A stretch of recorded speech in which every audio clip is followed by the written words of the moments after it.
amigos da academia que nos prestigiam com sua presença e nos ouvem, e nos acompanham, nos veem pela internet,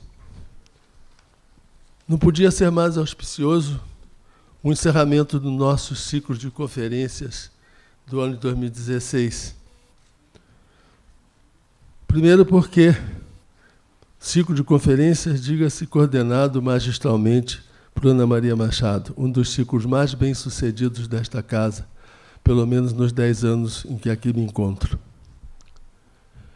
E não podia ser mais auspicioso que nós estamos aqui celebrando memória, na casa que é essencialmente a Casa da Memória. Ao que se acrescenta a presença de Carlos Heitor Coni como conferencista. Coni nos dá esse prazer de abrir uma sessão na sua agenda, né, e eu diria, no seu recolhimento, não sei porquê, né?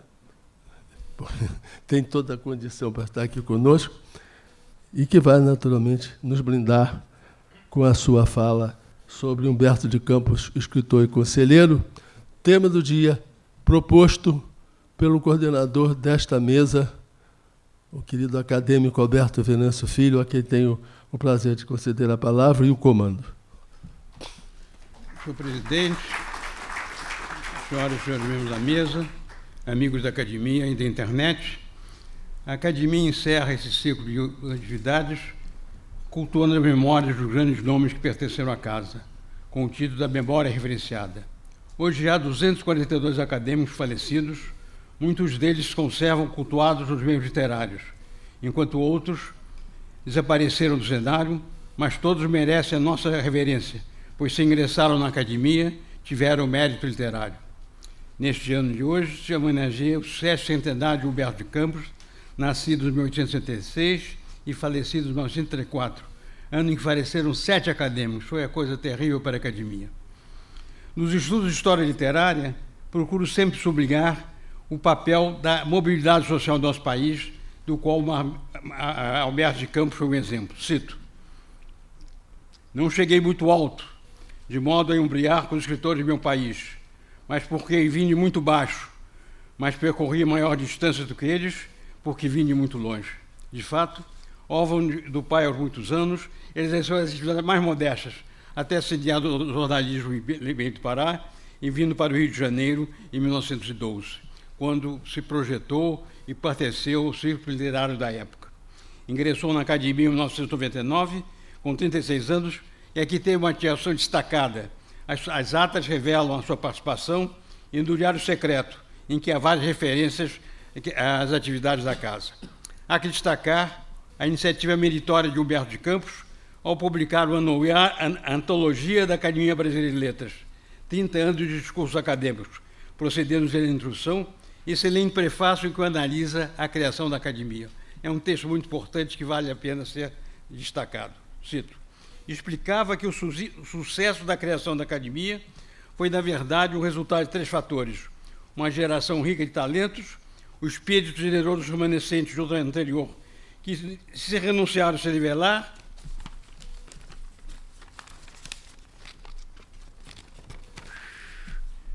com aqueles o aparecimento de Lúcio de Mendonça, que pertenceu a uma pelo temperamento e a outra pelas ações de amizade, e que conseguiu realizar uma obra de diplomacia literária que foi a junção dos dois grupos. Na época, os estados enviavam para a Câmara figuras de alto destaque. Humberto de Campos foi deputado pelo Maranhão, mas teve seu mandato interrompido em 1930, pela Revolução. Numa época que também os deputados deixavam o mandato pobres, Humberto de Campos teve muitas dificuldades financeiras e foi acolhido pelo presidente Getúlio Vargas, que nomeou o diretor da Casa Rui Barbosa. Há um depoimento de Humberto de Campos que desejava de ter como sucessor nesta casa 2 jovens ensaístas, ou Fernando de Azevedo ou Múcio Leão. Este foi o sucessor na casa, pronunciando um significado discurso sobre Humberto de Campos, como será certamente a conferência de Carlos Heitor Coni. Quero dizer que Carlos Heitor Coni dispensa comentários pela sua obra de romancista, de cronista, a sua atividade jornalista, a atividade corajoso, combatendo a Revolução de 64, as inúmeras prisões que sofreu, e de modo que eu acho que queria só citar um fato pouco conhecido, que Carlos Coglioni era jovem cenarista, e foi que o seu pai, que era jornalista, a direção do Jornal do Brasil, que era dirigido por um grande acadêmico desta casa, Aníbal Freire. Aníbal Freire conversou com o Coni, pôs a mão no seu ombro e disse assim: você vai ser um cardeal. E eu acho que Aníbal Freire acertou em paz, porque temos em Coni o cardeal das letras. E passo a palavra com muito prazer à Casa Heitor Coni.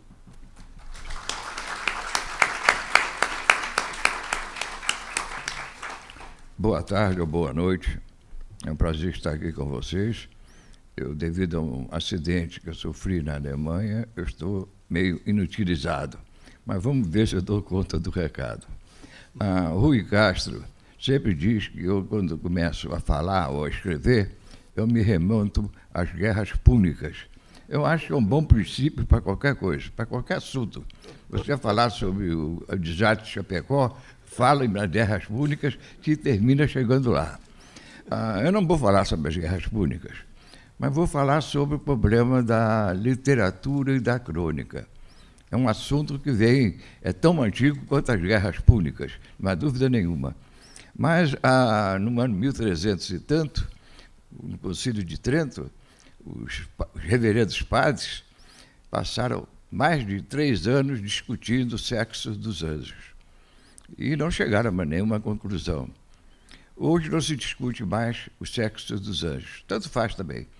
Agora, se discute muito se crônica é literatura ou não é literatura.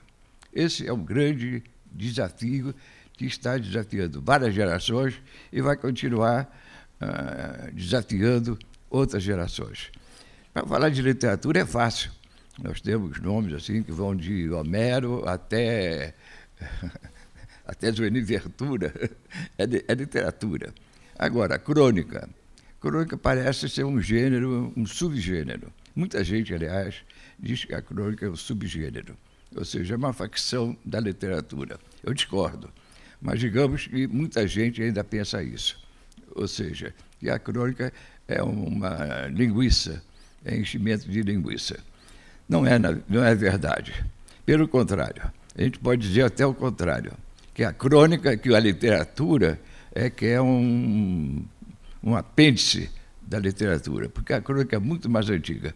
Se a gente for analisar, digamos, textos literários antigos e insofismáveis, como para nós ocidentais é a Bíblia cristã, protestante, não interessa, a gente vê que ali tem mais crônica do que literatura, embora a intenção dos autores, são vários autores, inclusive tem um dos livros da Bíblia que se chama Crônicas. Tem um livro de Josué, tem o Evangelho de São Mateus, tem vários livros, o Apocalipse, mas tem um livro que se chama Crônicas. E está inserido dentro desse valor literário, e até certo ponto também religioso, que, bem ou mal, criou e sustenta até hoje o Ocidente. Se a gente for pensar, por exemplo, a pregação de Cristo, que a gente chama de parábolas, a gente vê que ele foi um grande cronista. Basta lembrar, por exemplo, o Filho Pródigo. O Filho Pródigo é um grande conto, além de ser um conto, é uma grande crônica do pai que tinha 2 filhos, enfim, vocês conhecem a história do Filho Pródigo. E outros também, quase todas as parábolas de Cristo são pequenas e algumas até são grandes crônicas. O Sermão da Montanha, por exemplo, que é um texto mais longo, tem, ao lado de muito ensinamento moral, trechos que são facilmente identificados como crônica.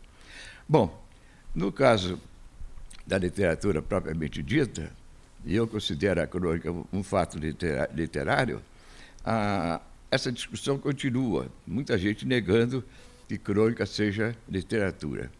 E a gente, sobretudo no Brasil, é evidente que em outros países não há um gênero tão definido como o nosso. Nós temos, desde o passado, do passado mais remoto, algumas crônicas escritas e que não levaram o nome de crônica. Se a gente for pensar, por exemplo, na carta de Pedro Vaz Caminho, reduzida à sua essência maior, é uma grande crônica, embora tenha tido uma fidelidade. Ela não foi feita para ser lida pelos leitores, não foi lida para satisfazer algum grupo econômico, religioso ou político. A carta foi feita para comunicar, não é, ao rei de Portugal o descobrimento do Brasil. Mas o estilo da carta é tipicamente o estilo que não faz muita diferença de uma crônica do Zueni, uma crônica do... Essas crônicas todas que o Brasil tem até demais. Bem verdade que hoje o pessoal recusa até certo ponto o nome de cronista. Todo mundo prefere dizer colunista, por causa que o seio natural da crônica é o jornal, é a revista. Não é? Excepcionalmente aparece livros, excepcionalmente não, muitos livros de crônica. Eu próprio já escrevi, já editei 2 ou 3 livros só de crônicas. Mas eu afirmo que a crônica é um gênero literário e posso até afirmar um dos melhores, porque não sendo a própria linguiça que deve ser cheia, ela tem que ter qualidades que muitas vezes a literatura não tem. Se a gente for pegar, por exemplo, determinados romances, não é? A gente vê que tem muita exceção de linguiça. Já a crônica tem que ser enxuta, cada palavra tem um peso. E se tiver mensagem, outra coisa, a crônica não precisa ter mensagem. E o romance, muitas vezes, a literatura em si, poesia, teatro e romance, tem realmente uma mensagem, tem alguma finalidade, não é, oculta ou evidente. Agora, no caso do Brasil, por vários fatores, né, a crônica pegou no sentido de que ela é, dos jornais, a parte mais lida, talvez. E temos excelentes cronistas, desde os mais antigos até os mais recentes. Vieira, Padre Vieira, não era brasileiro, mas se a gente for ler Vieira com atenção, vai ver que no meio daqueles sermões tem muito de crônica, que é um comentário até certo ponto descomprometido. Agora, tem uma coisa, a crônica, ao contrário do romance, precisa ser muito bem escrita. É o principal fator da crônica, é ser bem escrita. Já o romance não é assim. O romance, para citar um gênero literário, o romance não é assim. Outra coisa, no romance, o conteúdo praticamente não é importante. Eu posso citar, uma palestra sobre Humberto de Campos, mas deixa eu falar um pouco sobre as guerras púnicas. No caso dos romances, por exemplo, nós temos 3 romances famosos, não é? De 3 autores da primeira fila, do primeiro andar, que escreveram praticamente o mesmo livro. Vou citá-los. Essa Queiroz, Flaubert, e o outro, que é o mais importante talvez, não é? O autor de Ana Karenina, Leon Tolstói. A história é a mesma. Muda os acidentes. A mulher provinciana, bem casada com homens bons, homens certos, e que se apaixona pela cidade, pela vida faustosa, pelos bailes, pelas roupas, e vivem a sua vida dupla, não é? Não são, digamos assim, desmascaradas, mas terminam quebrando a cara. Quebrando a cara porque as 3 se suicidam. Ana Karenina se atira debaixo de um trem, a Luísa some numa praia, a Luísa do Primo Basílio, e a Madame Bovary, então, bebe o veneno do marido, que era o médico, e tratava de venenos. Quer dizer, as 3 se suicidaram, no fim, endividadas, desmoralizadas, de maneira que o enredo é praticamente o mesmo. É o mesmo. A mulher frustrada do interior que se apaixona pela cidade e por homens da cidade. E terminam morrendo, evidentemente, com o peso da culpa, né? Terminam suicidando-se. Então, o que não é o conteúdo que faz a obra. E tem outros, poderia citar 1000 exemplos de livros que têm a mesma história, têm o mesmo conteúdo. Agora, o que faz, por exemplo, não é? Ana Karenina, o Flaubert, sobretudo, não é? Que foi essencialmente um romancista, é justamente a linguagem. É a linguagem. E a técnica também. Não podemos esquecer o grande lance do Flaubert, que o cinema usa muito. Numa cena de cama, em que Madame Bovary está deitada com o amante, e na praça ao lado tem um comício político. O que faz o Flaubert? Insere o diálogo de amor com o diálogo político, sem dar nenhuma explicação. Não bota ponto e vírgula, não bota parênteses. Então, você lendo aquela trecho, você vê que ele fez simultaneamente duas ações completamente diferentes. Diferente no estilo e diferente no plot, no conteúdo. Quer dizer, então, aí, voltando então à crônica, o que a crônica precisa? Uns dizem que precisa de atualidade. É verdade. A crônica, pelo próprio nome indica, temos que lembrar que crônica vem do grego cronos, né, que é tempo. O Goya tem um quadro famoso, que está, se não me engano, no Museu de Madrid, não é? Em que o Cronos, que é o monstro, está devorando seu filho. Por quê? Porque o tempo devora seus filhos, devora todos nós. E é uma verdade que não pode ser negada, nem pode ser modificada. Bom, no caso, por exemplo, do Flaubert, ele fez isso e não é à toa que Flaubert é considerado, dizem que ele passava meses escrevendo um livro à procura do mot juste, ou seja, na procura da palavra justa, porque ele achava que cada palavra, mesmo no texto mais insignificante, tinha que ser justa, tinha que ser aquela e não podia deixar de ser outra. O Tolstói não era assim, e muito menos o Enéas Queiroz. Mas, de qualquer maneira, foram três grandes escritores que ninguém contesta. No caso da crônica, e voltando então à crônica brasileira, e posso até dizer que a crônica, embora tenha raízes francesas e russas, né, a crônica brasileira virou uma cachaça para nós.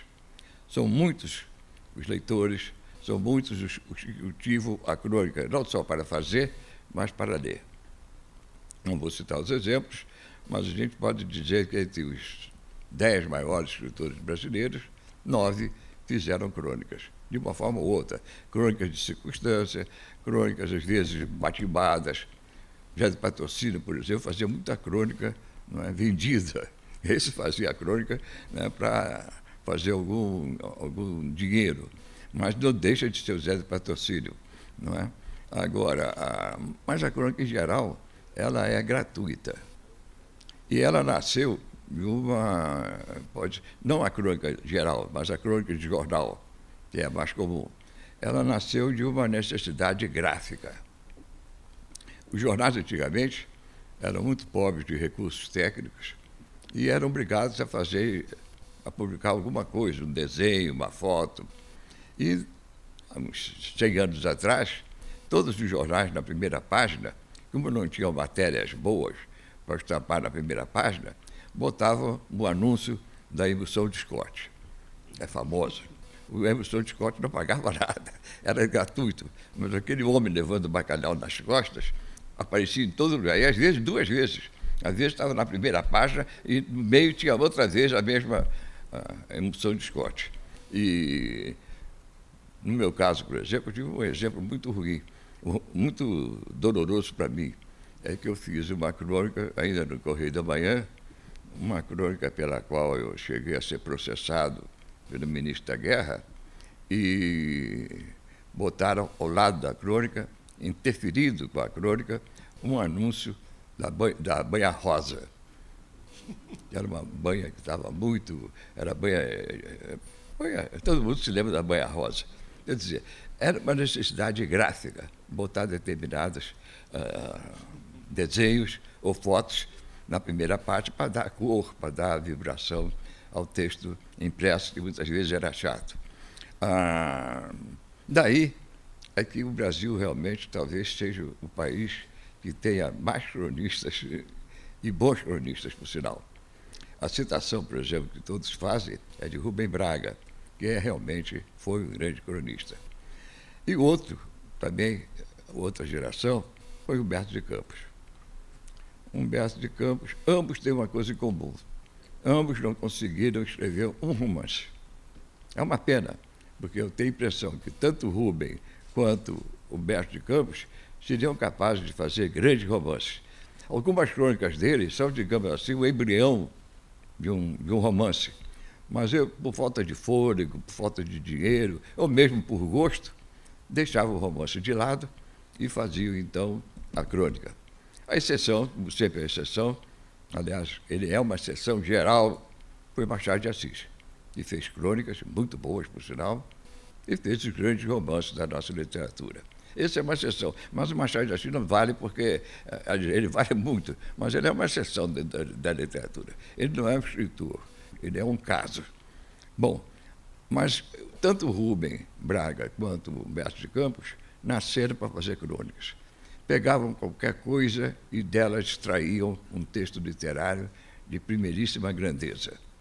O Rubem, por exemplo, era fácil. Ele não tinha assunto nenhum. Ele abria a janela e já era uma crônica. O fato dele abrir a janela e ver o ar, ver a nuvem, já era uma crônica. Me significa isso, já era uma crônica. O Humberto de Campos, nesse ponto, foi até mais eclético. O Humberto de Campos fazia crônicas do nada. O Rubem precisava fazer algum movimento, que é levantar e abrir a janela e olhar. O Humberto de Campos nem isso. O Humberto de Campos tirava do nada, do absoluto. Ele é, como cronista, o Humberto de Campos é uma pessoa antes do nada. Antes de haver nada, já havia, por assim dizer, a crônica do Humberto de Campos, que realmente não dizia nada, mas era saborosa pelo estilo dele e pelas peculiaridades de um assunto que ele era gênio absoluto. Posso dizer que, no meu caso pessoal, eu fui influenciado, eu me tornei escritor devido a dois fatores. Duas esquinas que eu dobrei errado. Dobrando uma esquina errada, a gente não chega onde a gente quer. E eu tive duas esquinas erradas. Uma, a primeira, cronologicamente, foi Manuel Antônio de Almeida, com Memórias Sargentos e Milícias. A tal ponto que a Edições de Ouro, faz algum tempo, faz uns 20 anos, me encomendou uma adaptação do Memórias Sargentos e Milícias. E eu fiz até do Victor Hugo, fiz do Gorg, eu fiz mais 20 a 30 adaptações de clássicos para Edições de Ouro, para a literatura infanto-juvenil. Também a nossa Ana Maria Machado também faz o mesmo pecado. E eu consegui até fazer a adaptação do Crime e Castigo, né, que me deu muito trabalho, por sinal. Mas fiz, sem nenhum remorso, sem nenhum peso na consciência. Até que um dia me deram para fazer um resumo para jovem do Sargento de Milícias. E eu devolvi para a editora, a Edições de Ouro, o livro, dizendo que não podia fazer uma adaptação, porque o livro já era uma adaptação. O livro estava perfeito, não tinha nada para mexer, não tinha uma vírgula para mexer. E devolvi o livro. Agora, o outro escrito dobrado que eu errei foi Humberto de Campos. Era proibido, do seminário onde eu estudei, era proibido ler Humberto de Campos. Não só no seminário, mas em muitos colégios, em muitas famílias, era um autor proibido. E, até certo ponto, o Humberto de Campos tinha uma certa vaidade nisso. Não é à toa que ele adotou como pseudônimo Conselheiro Xixi. Né? E fazia livros, não livros pornográficos, mas livros altamente fecelinos, altamente perigosos, enfim, altamente reprováveis. E isso diminuiu muito o valor crítico, a análise crítica de Humberto de Campos. Mas esquecendo o Conselheiro, que ele fazia isso para ganhar dinheiro, evidentemente era um homem pobre, foi sempre pobre, ele foi um cronista que conseguiu fazer a Avenida Rio Branco fechar todas as portas no dia em que ele morreu. De tal maneira era querido, fazia a crônica. No dia que ele morreu numa sala de operação, ele tinha uma doença chata, que era acromegalia, os dedos eram enormes, o nariz era enorme. Ele foi operar e morreu na mesa de operação. Nesse dia, todas as casas e lojas da Avenida Rio Branco fecharam as portas em sinal de pesar. Por quê? porque todo mundo lia Humberto de Campos.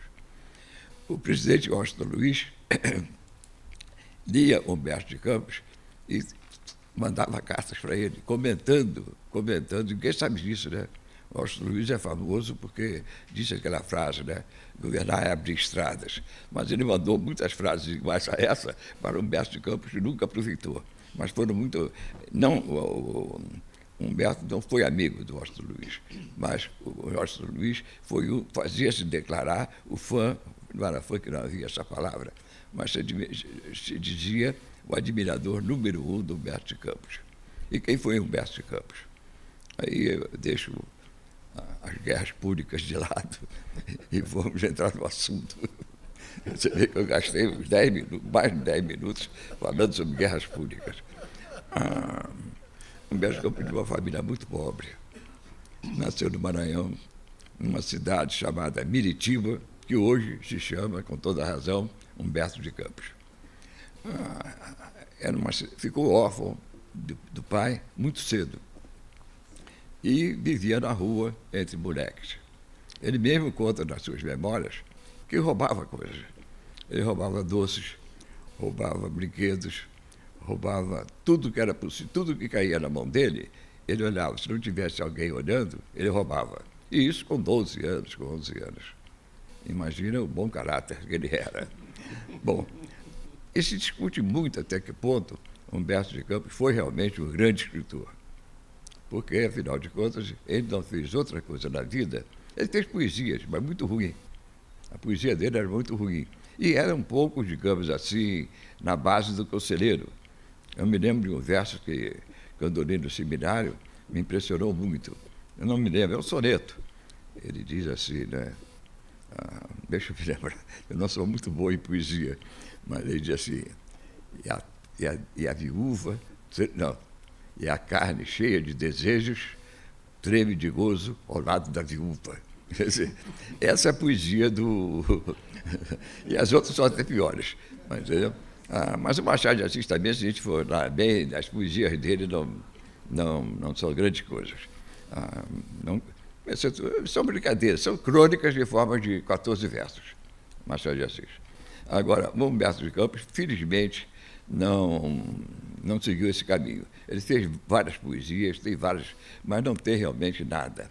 A melhor poesia dele é mesmo esse.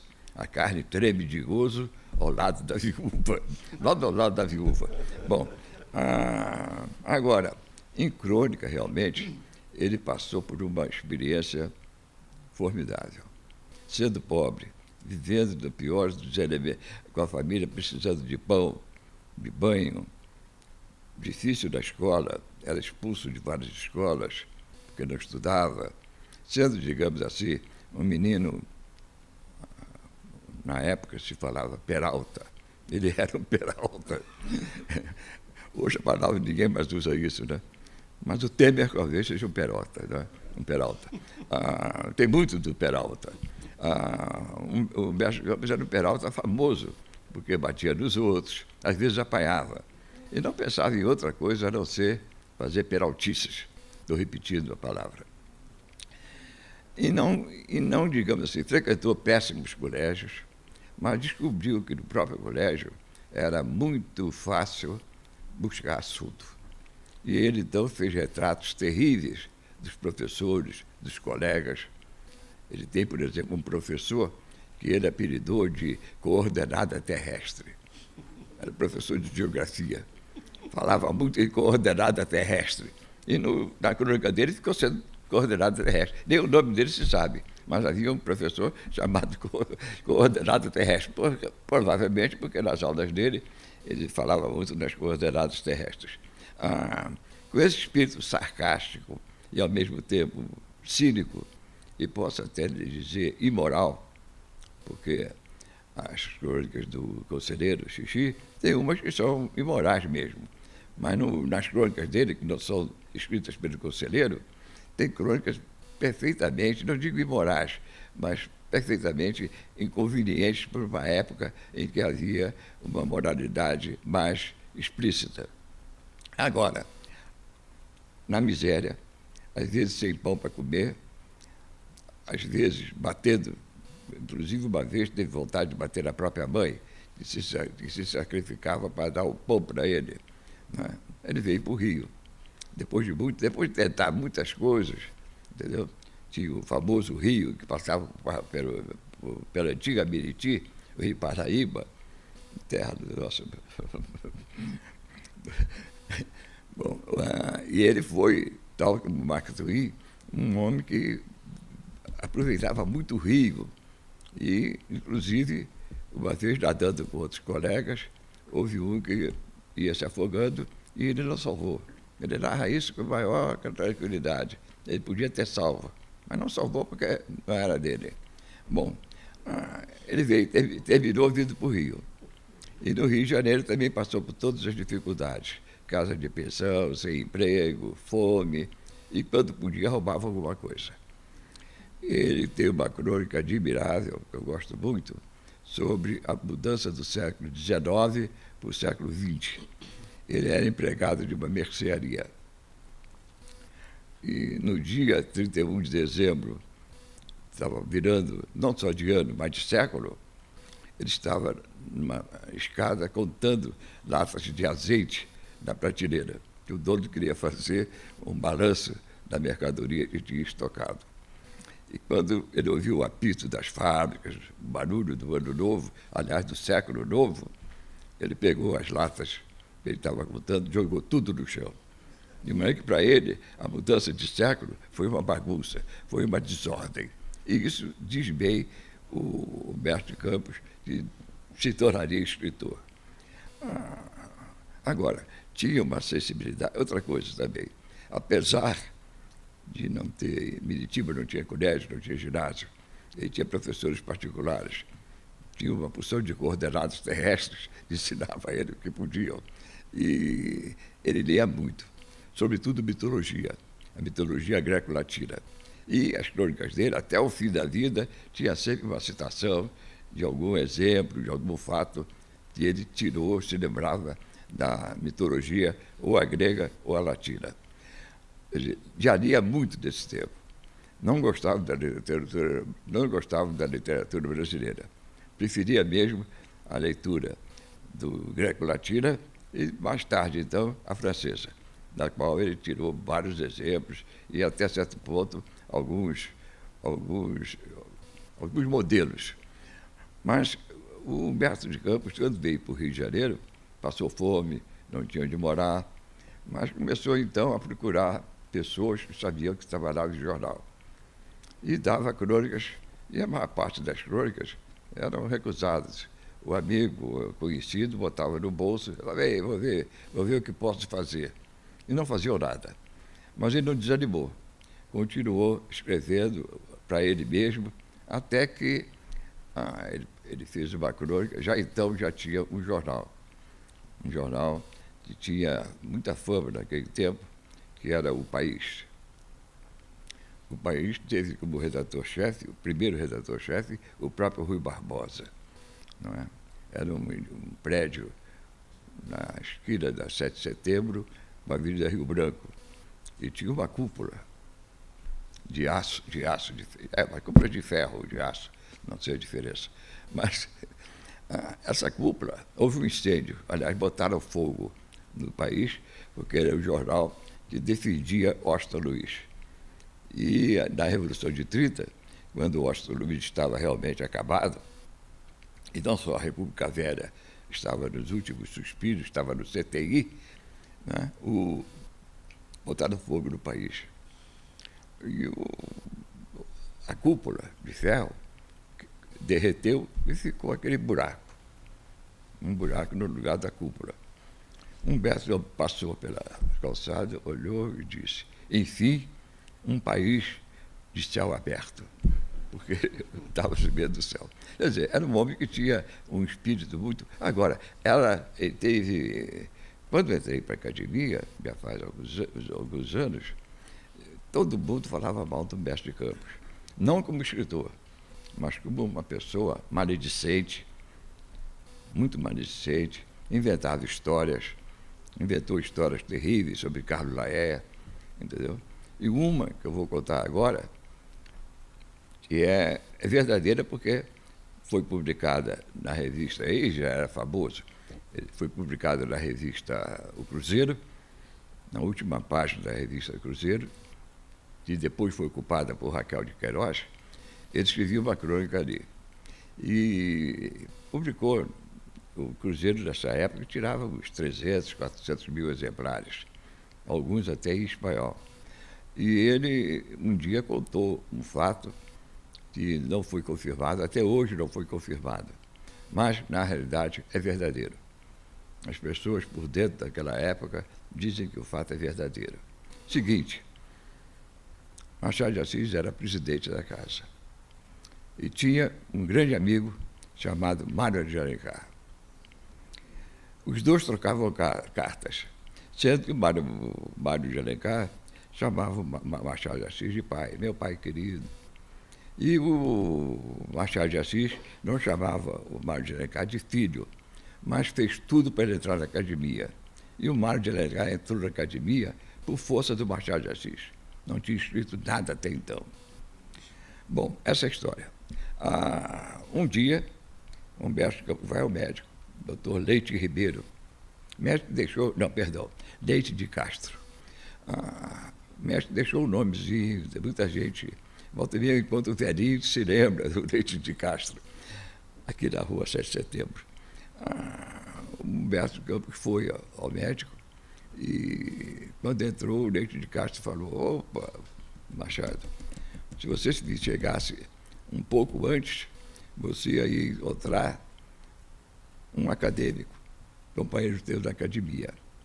Aí o Machado falou assim: mas eu não tenho nenhum companheiro doente, tenho certeza. Teve reunião ontem, todos estavam lá, em boa saúde e tal. Disse: não, mas veio aqui. Ele tem uma doença chata. Qual é a doença? A mesma do pai.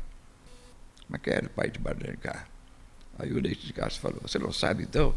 Machado de Assis era epilético e passou a doença para o filho dele. Bom, qualquer um de nós, aqui, até o Zuini, não contaria isso em letra de forma. O Machado não perdoou. Contou tudo isso tal como eu estou contando. Que o Machado de Assis era pai de Mário de Alencar. E que o grande mistério da Capitu e do amante do Escobar dizem que Machado de Assis nunca escreveu nada sobre a própria vida. E o Humberto Campos provou que o Machado de Assis escreveu o Dom Casmurro justamente inspirado nessa história contada pelo Leite de Castro, pelo doutor Leite de Castro.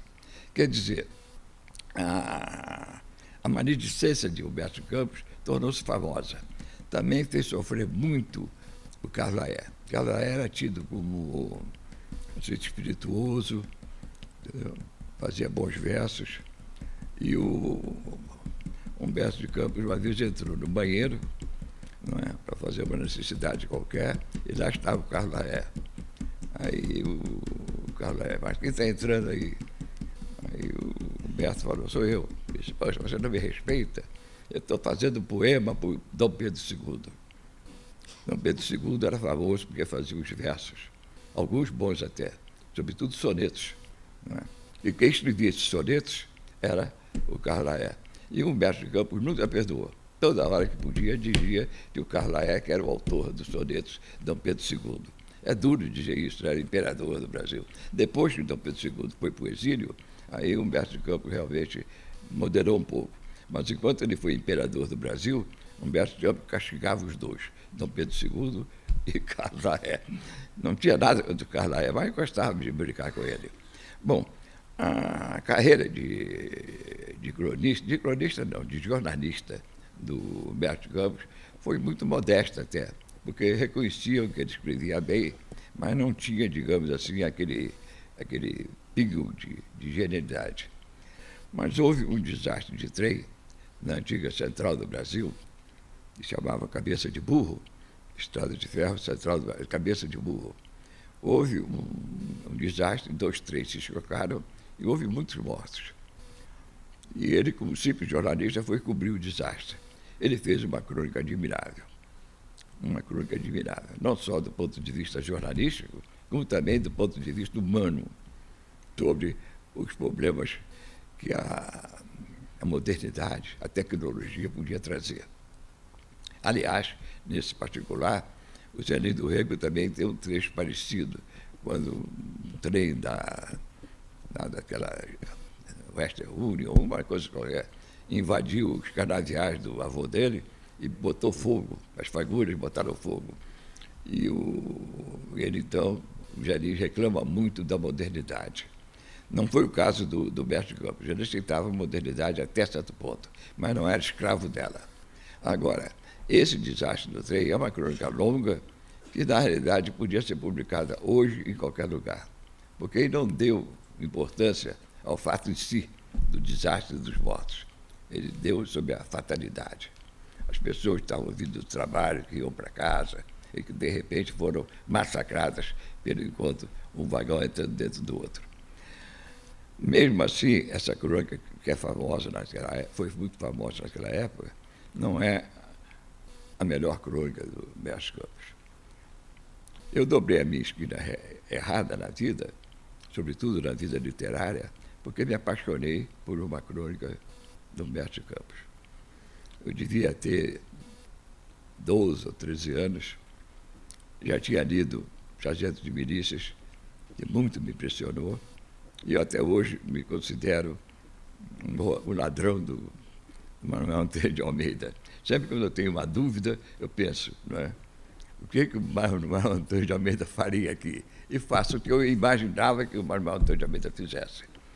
Mas me apaixonei também por uma crônica que ainda eu considero a melhor crônica da literatura brasileira.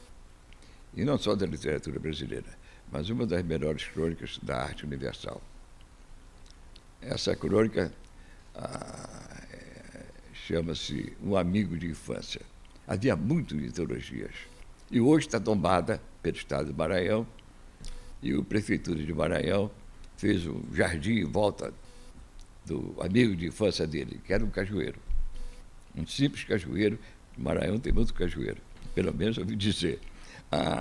E essa crônica de Machado de Assis prova, de Humberto Campos prova. Ele estava tomando banho quando viu assim no chão um caroço de caju. De caju já chupado, aquele caroço no meio da terra. Ele aí saiu do banho nu, fez um buraco na terra e plantou o caroço. Tampou com a terra e não deu mais bola para aquilo. Dias depois ele passou e viu que estava nascendo umas folhazinhas verdes. Ele disse, o que é isso? Eu enterrei. E essas folhas verdes foram crescendo, crescendo, crescendo. Até que, quando ele tinha 12, 13 anos, o cajueiro já estava na altura dele. Ele tinha também 12, 13 anos. E ele, então, diz que o cajueiro acompanhou toda a vida dele, na miséria e na fortuna. É impressionante que quando ele começou a viajar, porque ele chegou a ser deputado, mas aí uma outra história muito tenebrosa. Ele chegou a ser deputado da República Velha, ele não era deputado de voto. O governador fazia uma lista, mandava para a coisa e o camarada era eleito. Ele foi deputado assim, mas foi cassado pelo golpe que fechou o Congresso. Mas ele então foi reparando que ele crescia junto com o cajueiro. E quando o cajueiro chegou a uma altura respeitável, ele subia do cajueiro e olhava o mundo. Mas via tudo no mundo. Era uma coisa assim que parecia um conto, um trecho do Mil e Uma Noites. Ele via a Europa, via a Lua, via o céu, via o inferno, via o céu. Tudo do alto do cajueiro, amigo de infância dele. E toda vez que ele ia uma vez por mês, ou de 2 em 2 meses, ele ia a Maranhão e visitava o cajueiro dele. E parecia que o cajueiro entendia que ali estava o seu pai, o seu benfeitor. Até que, da última vez, ele estava doente, ele morreu numa sala de hospital. Ele morreu fazendo uma operação, justamente por causa da acromegalia que ele tinha. E morreu numa casa de saúde muito respeitável, mas morreu na cirurgia. Mas pouco antes de morrer na cirurgia, talvez para se despedir do Maranhão, de Miritiba, ele disse: eu não vou visitar o Maranhão, não vou visitar a cidade que eu nasci, vou visitar o meu grande companheiro, o meu cajueiro. E foi. Chegou lá, que não se identificou, tinha um guardador, como todo monumento tombado, tinha alguém tomando conta, evidente. E não reconheceu, né, Humberto de Campos. Aí Humberto de Campos fez algum esforço, disse: não, eu quero ver tudo isso e tal. E chegou perto do cajueiro. Tinham feito um porqueiro embaixo dele. Tinha uns 10 porcos fuçando em volta do porqueiro. Ele aí tirou a conclusão que realmente o companheiro dele estava dando todas as dicas para ele, que hoje, que agora, naquele tempo, ele se sentia isso, uma árvore frondosa e tudo isso, mas tendo os pés no lodaçal cheio de porcos. Essa crônica eu considero a melhor crônica que eu li na minha vida. E não só isso, um dos melhores textos. Comparo, até então, o texto mais nobre que eu tinha lido era do Ernesto Renan, A Prece sobre a Acrópole. Um trecho famoso, entendeu? É um trecho famoso. E é uma crônica dentro da obra do Renan, porque o Renan não escreveu sobre a Acrópole. O Renan está escrevendo a história do cristianismo. Escreveu Jesus, escreveu os apóstolos, escreveu os evangelhos, escreveu vários livros contando a maneira dele e com os recursos que ele tinha, a história do cristianismo. Mas quando ele passou, ele foi a lugar, ele fez o livro dele, não foi de orelhada, ele foi lá, ficou lá, percorreu todo aquele território bíblico. E quando passou pela Acrópole, ele parou de escrever sobre a vida de Cristo e fez a prece sobre a Acrópole. Quem leu aquilo, mesmo que não saiba francês, mesmo que não entenda uma palavra em francês, acha bonito. Infelizmente tem o Renan Calheiros que faz justamente o contrário. Mas o Renan verdadeiro, o Ernesto Renan, que aliás hoje dá nome merecidamente a uma das estações do metrô de Paris, Ernesto Renan. Olha que a França tem muita gente boa, né? Para ter uma ideia, Verlaine, que é um grande poeta, não tem estação, não tem nome de estação. E o Renan tem, porque o Renan não só influenciou todo mundo, não só na França, mas em todo o seu século, né? Ele tem essa prece da Acrópole, fica mais ou menos equiparada ao meu amigo de infância, do Humberto de Campos. Evidente, entre os dois, se eu tivesse que escolher entre os dois, é sempre difícil essas escolhas, né?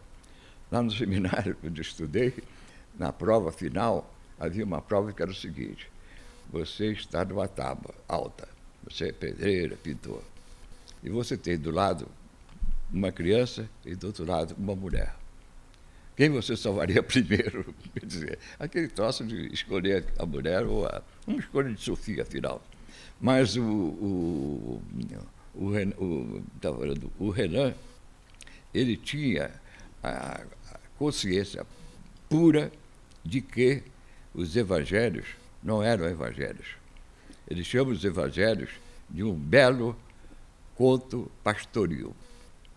Só essa descoberta que os evangelhos todos é uma história pastoril é para a gente pensar duas vezes. A manjedoura, o boi, o cavalo, o joio, o trigo, entendeu? E tudo mais. A gente lê, sobretudo os evangelhos. Se a gente for ler os evangelhos, a gente vê que aquilo é um alto pastoril feito por homens de gênio, inclusive o próprio Cristo. Bom, voltamos então a Humberto de Campos.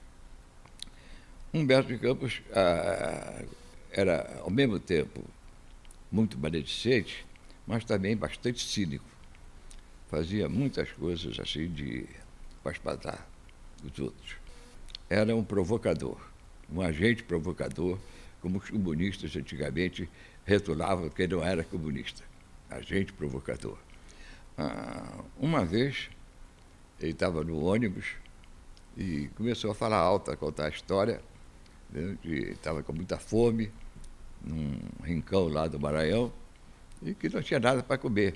mas viu um garotinho muito pequenininho e comeu o garoto. Comeu não no sentido sexual, comeu o garoto fisicamente. Matou o garoto e comeu. Ele contou isso em voz alta no ônibus. A conta foi tão grande que ele teve que soltar.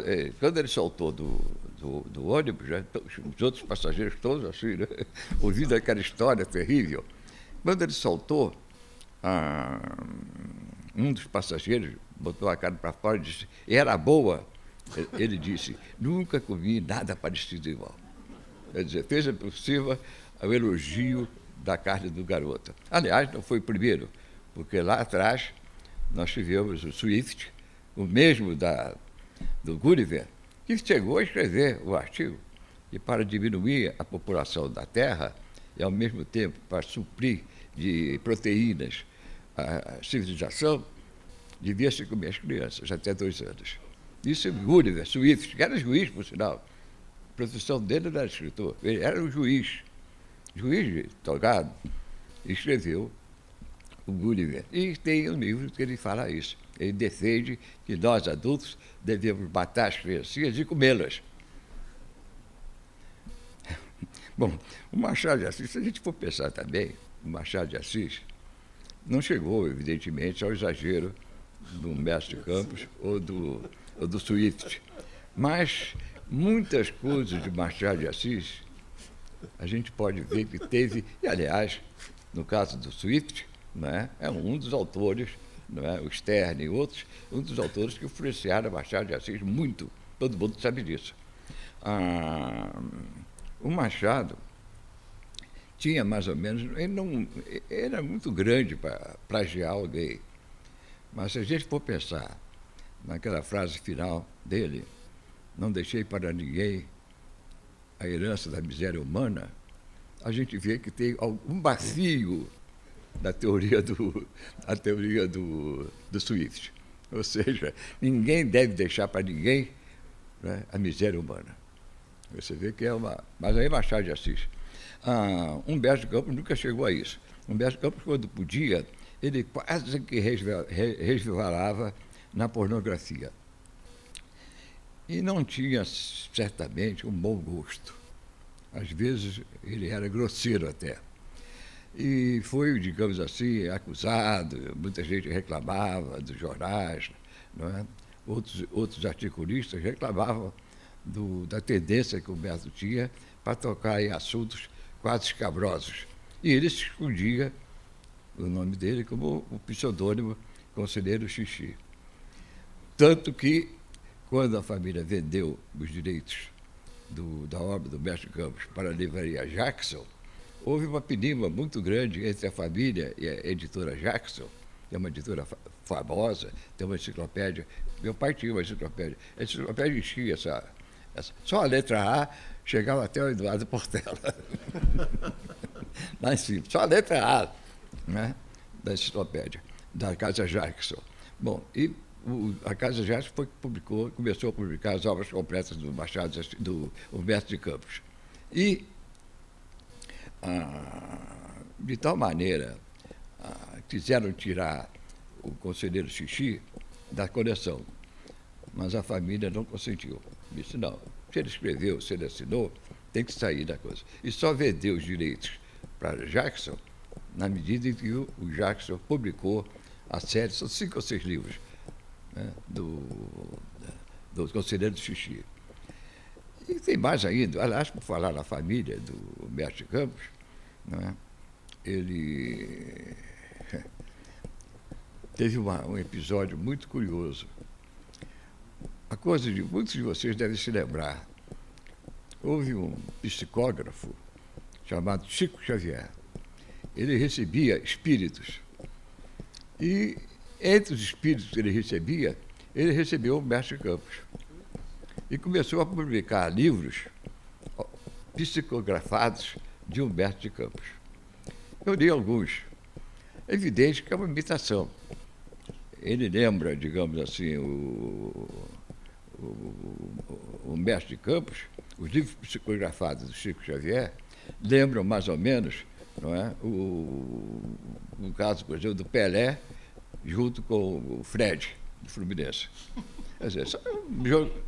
Lembra um pouco, porque ambos vão atrás da bola, eventualmente fazem gol, mas um é Pelé, o outro não é.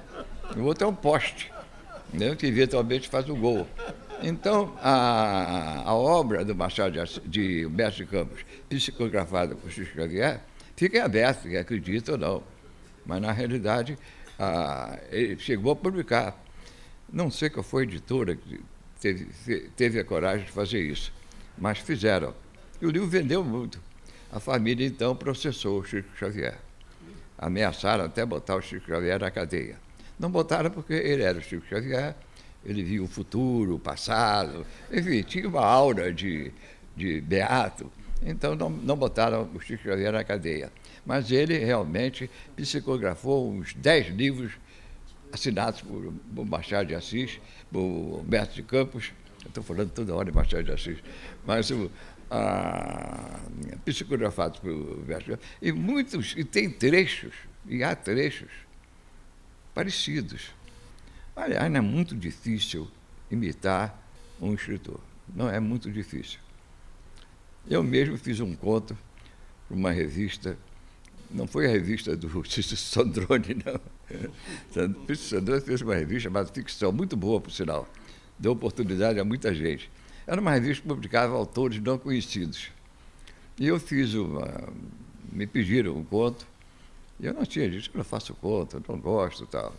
Mas insistiram, tinha uma grana qualquer para ganhar, eu fiz um texto imitando o Guimarães Rosa.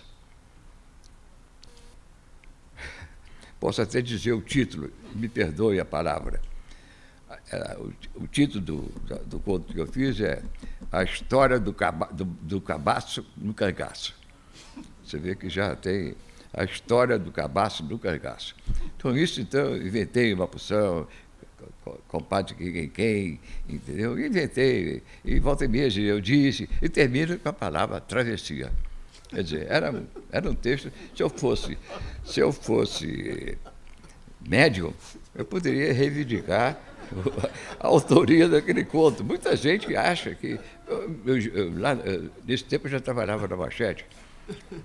Eu mostrei para o nosso querido amigo Argemiro Ferreira, você deve se lembrar, né? Eu mostrei o conto, mas eu não sabia, ele disse assim, eu não sabia que o Guimarães Rosa era capaz de fazer isso. Eu disse, mas fez, está aí. Tem alguma dúvida? Não, é o Guimarães Rosa. Quer dizer, eu consegui plagiar o estilo dele. E não é difícil, não é difícil. Se alguém quer tentar fazer, entendeu? Não vou dizer um plágio, mas uma adaptação, entendeu? É fácil fazer. E por falar nisso, não tem nada a ver com a matéria de hoje, o soneto mais famoso do Vinícius de Moraes, Felicidade, aquele que diz, né, para um tão longo amor, tão curto da vida, né? Não, que seja eterna, não sei agora, nem sei. Todo mundo fala nesse soneto. Seja infinito enquanto Como é o verso final? Que seja infinito enquanto dure. Seja infinito enquanto dure.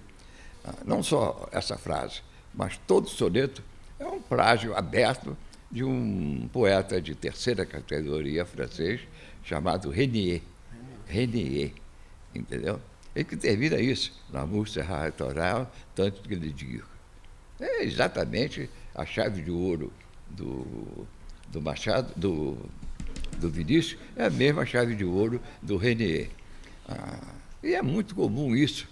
Eu, por exemplo, gostava muito de ler autores de santos, vida de santos, porque no seminário onde eu estudei, uma vez por mês, não havia aula, não havia nada. A gente era obrigado a ficar em silêncio. A gente só podia ir à capela, rezar, ou ficar pelos recreios, em silêncio, lendo coisas piedosas. Então, eu peguei um dia, era um apóstolozinho feito pela editora Vozes, que era dos franciscanos, a vida de Dom Bosco, que foi um grande educador, né? Criou uma ordem até que é muito famosa, né? E Dom Bosco, então, tinha entre os ensinamentos de Dom Bosco, tinha uma frase famosíssima, que é: não queiras fazer a ninguém o mal que você não tem. Isso foi atribuído diretamente a Dom Bosco. E não é, é uma frase vulgar. Por falar nisso, perdoe a digressão, essa história do navegar é preciso, que todo mundo atribui, usa a Ulisses Guimarães, outros a... Tem outro também. Quem? Fernando Pessoa. Fernando Pessoa não, Caetano Veloso. Caetano Veloso fez a mesma coisa. Navegar é preciso. Viver, não. Esse navegar impreciso foi de um romano. Lá atrás, Roma estava sem trigo e uma esquadra romana foi ao norte da África buscar trigo. Mas aí no Mediterrâneo teve uma... Quem já atravessou o Mediterrâneo, não é? Como o Canal da Mancha, quando está bravo mesmo. Precisa ter rotas especiais, porque o mar é forte. E os marinheiros não gostaram daquilo. Não, nós não vamos fazer isso. Nós não vamos atravessar para matar a fome de Roma. Eles que morram. Nós não queremos morrer no mar. E aí o camarada disse, navegar é preciso.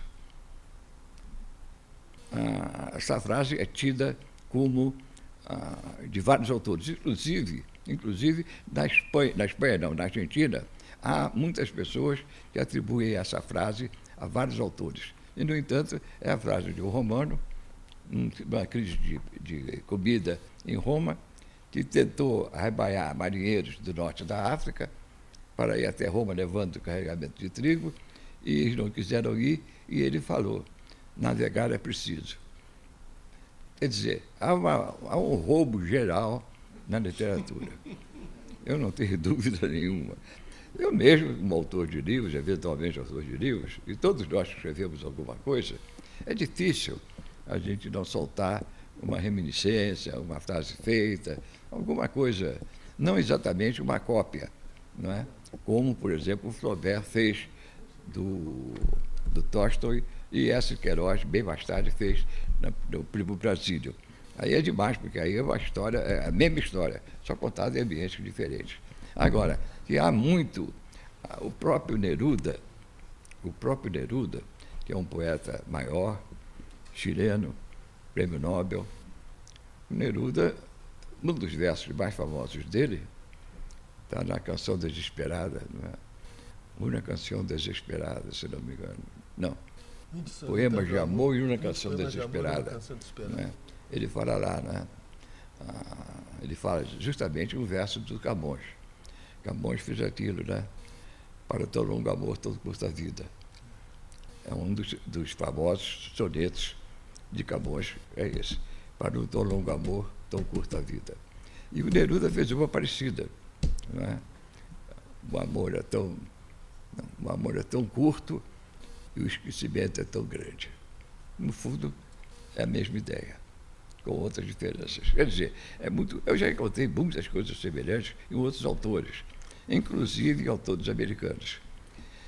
Esses autores que volta e meia ganham o prêmio Nobel, que fazem roteiros para cinema, esses, então, no cinema é muito comum. Você já vê do filme e tal, o faroeste, o cavalo, depois o flecha, aquelas carroças levando a mala postal, geralmente a mala postal, né?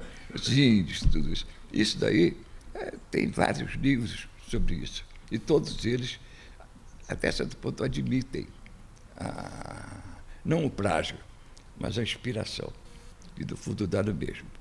Nesse ponto, vamos saudar Humberto de Campos, porque ele nasceu pobre, morreu pobre, viveu pobremente, embora com muito sucesso, mas nunca se vendeu e nunca tentou plagiar alguém. Pode-se dizer que algumas crônicas do Humberto fossem repetidas por outros, mas é evidente, se o Humberto de Campos vivesse hoje, ia falar sobre o Eduardo Cunha, ia falar alguma coisa sobre o Renan Calheiros, ia falar fatalmente, era assunto do dia, Assunto do dia. Ele ia falar, mas a maneira dele. Mas isso não chega a ser plágio. Plágio mesmo é quando o camarada copia, palavra por palavra, o autor, uma pessoa alheia. De maneira que eu continuo achando... É uma pena porque eu dei aqui para a academia uma cópia xerografada. Todo mundo recebeu. Todo mundo recebeu? Sim. Eu não tinha visto, não. É aqui, exatamente. Eu dei uma cópia desse O Amigo de Infância, que eu, com toda a irresponsabilidade de um autor menor, o autor dos menores tem muita responsabilidade, hein? Veja bem, um autor menor, às vezes, é mais importante que um grande autor. Isso é uma experiência que eu tenho de vários, na Espanha, na Itália. Eu fiz uma vez uma palestra na Itália, na Embaixada Italiana, ali na Piazza Navona, e reparei o seguinte, que o pessoal, primeiro, ninguém conhecia a literatura brasileira. Segundo, que todos os romances italianos, todos vêm de Manzoni, de Promessa e Esposa. De uma forma ou outra, todos os autores, entendeu? Inclusive autores importantes, como Ítalo Calvino e outros, já copiavam o Manzoni, que fez o Promessa e Esposa. Quer dizer, é muito comum isso. E desde que seja feito, bem feito, não tem problema nenhum. Na pintura, por exemplo, muita gente acusa a Mona Lisa, que é um caso famoso, né, de ter sido... A Mona Lisa que está no Louvre não é a verdadeira. A verdadeira ninguém sabe que está. Andou uns tempos debaixo da cama de um postalista, de um carteiro. O carteiro botou a Mona Lisa verdadeira debaixo da cama e ficou com ela e ninguém sabe onde está.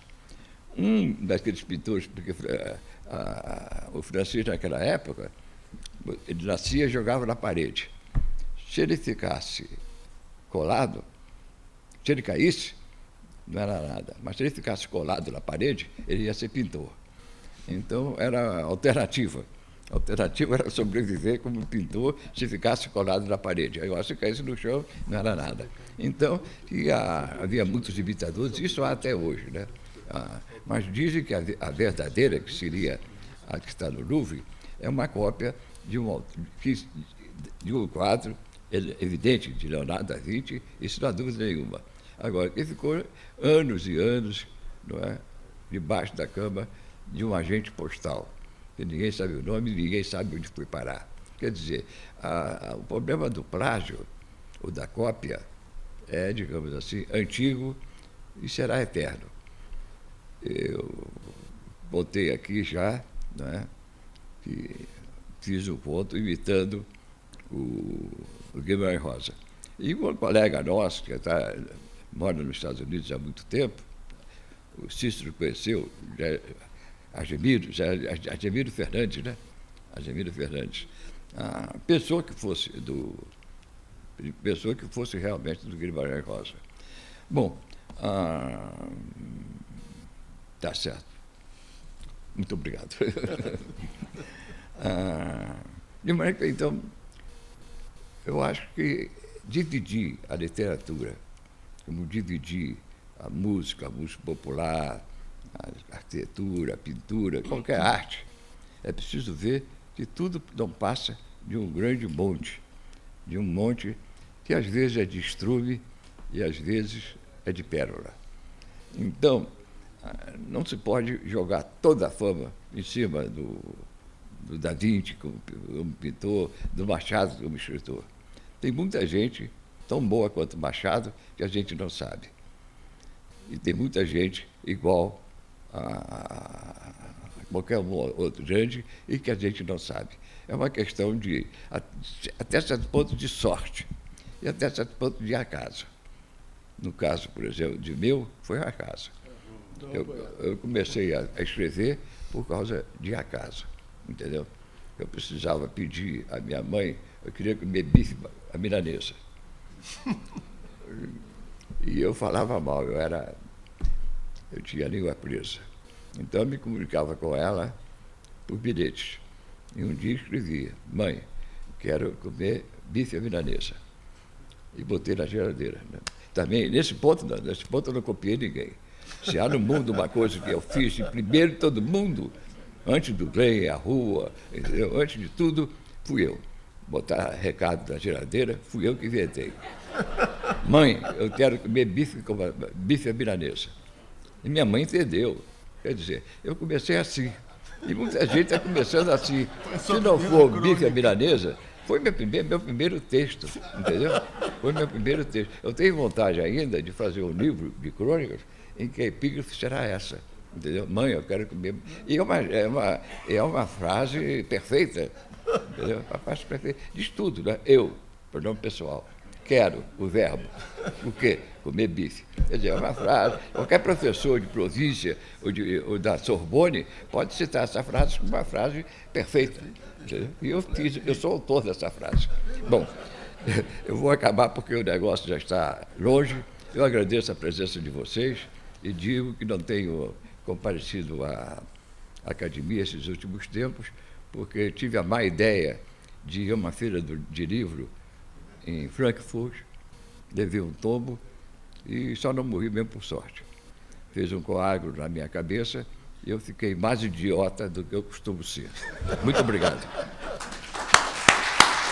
Beleza, querido. Muito bom. Muito bom. Você vai comentar? Você vai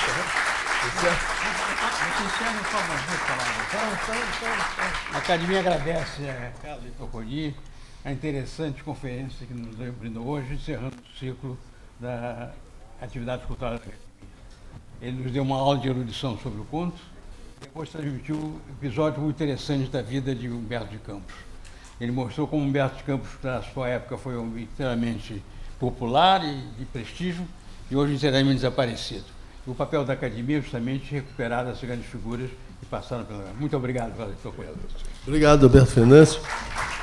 Bem, rapidíssimo, com essa bem-humorada, eu diria com essa bem-humorada e multifacetada crônica sobre as guerras púnicas, que foi a primeira, a segunda e a terceira, estão encerrados os ciclos de conferências de 2016. Em nome da Casa de Machado de Assis, agradeço a presença de todos e a participação nas atividades que a Casa realiza. Convido a que continue a prestigiar a Academia em 2017, mesmo diante das asperezas com que se anuncia. Será, no mínimo, uma instância de polimento. Um Feliz Natal e otimista até a primeira terça-feira de março, alguns dias depois do Carnaval. Até lá, muito obrigado.